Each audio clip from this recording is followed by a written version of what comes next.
I'm not really concerned about being a pop star, but I want to play music. And I find that when I do put on the guitar, that the feeling I get is aggression. So I'll be playing rock music for a while.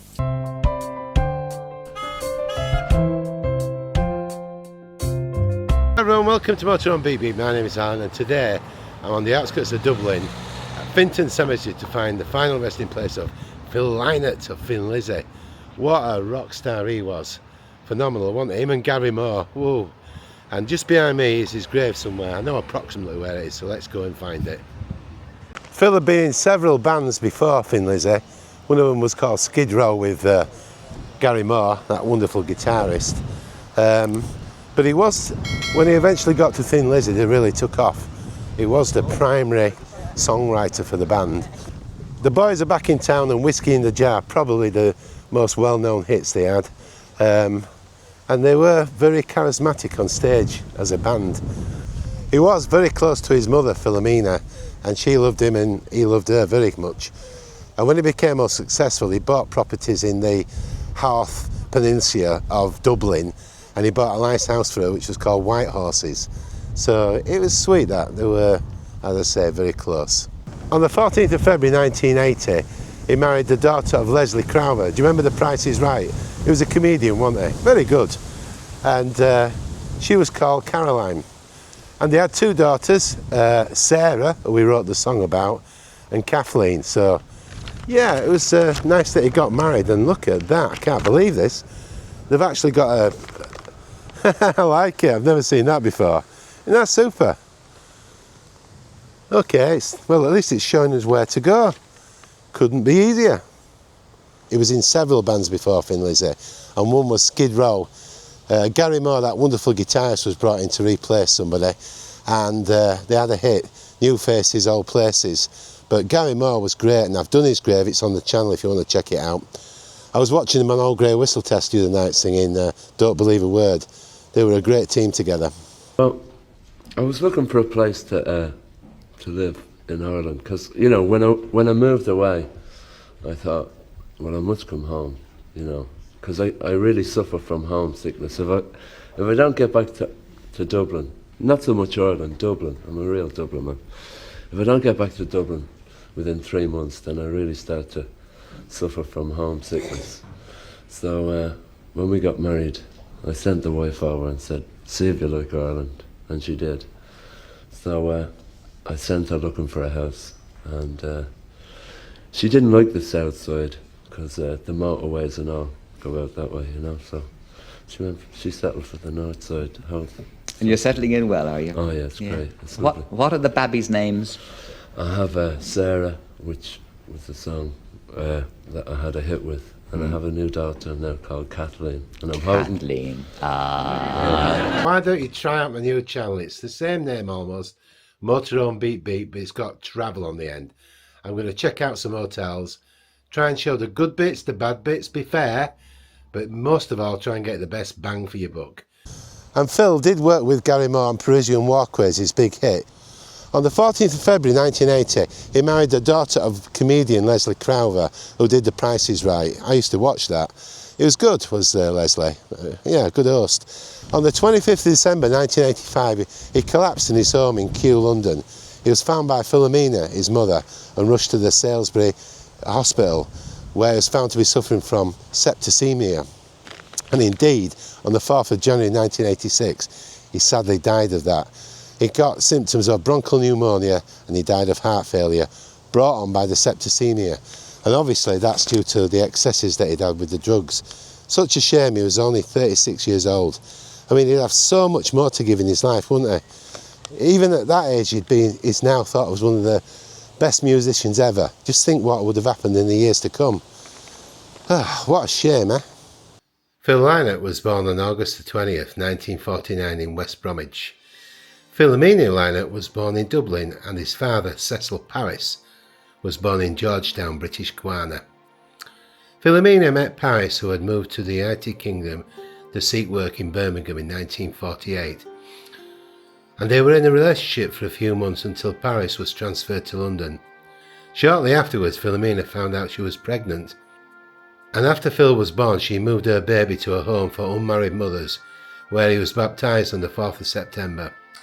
Philomena subsequently moved to Manchester, but stayed in touch with Paris, who helped to pay towards his son's support. She subsequently had 2 more children who were placed for adoption.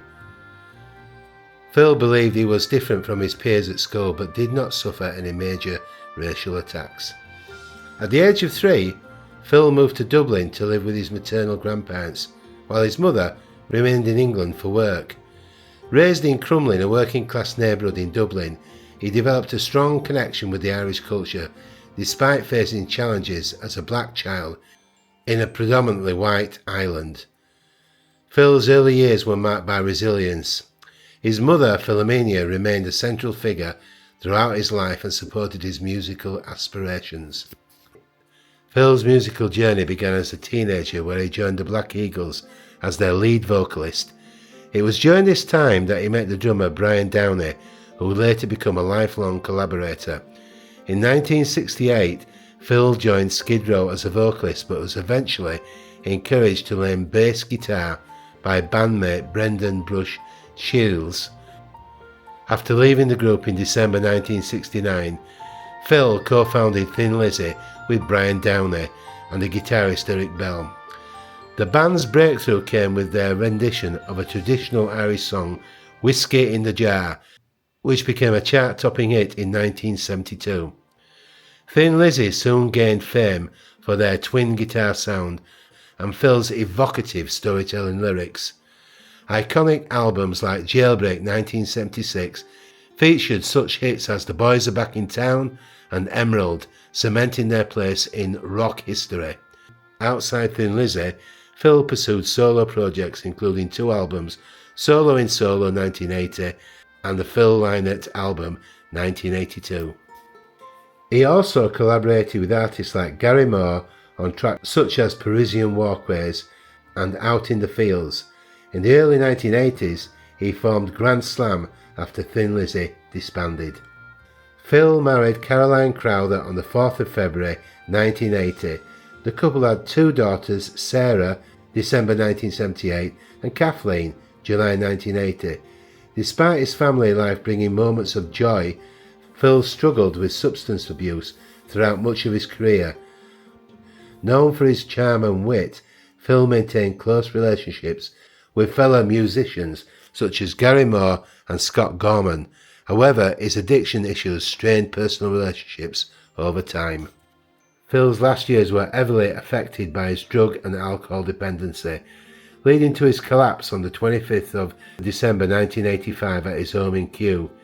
He was discovered by his mother, who was not aware of his heroin addiction.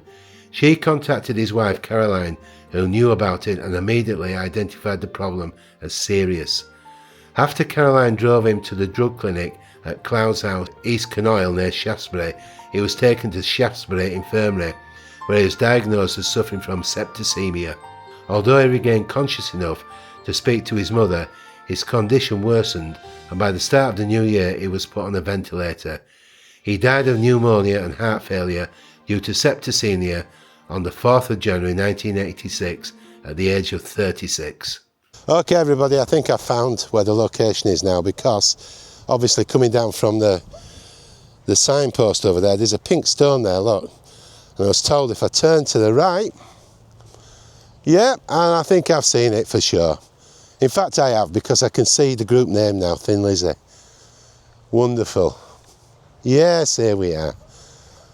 Nice. Oh, lovely picture of his mother, Philomena. Maybe that's the statue that's in Dublin from 2005. Yeah. Very nice. Hello, Phil.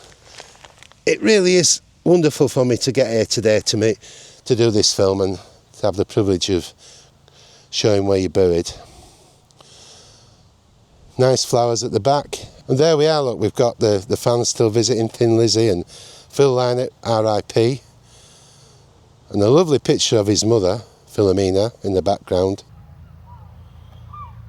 Okay, let's read the stone. So it says, Philip Paris Lynott, 1949 to 1986. Philomena Lynott, 1930 to 2019. forever in our hearts. That's lovely. There we go.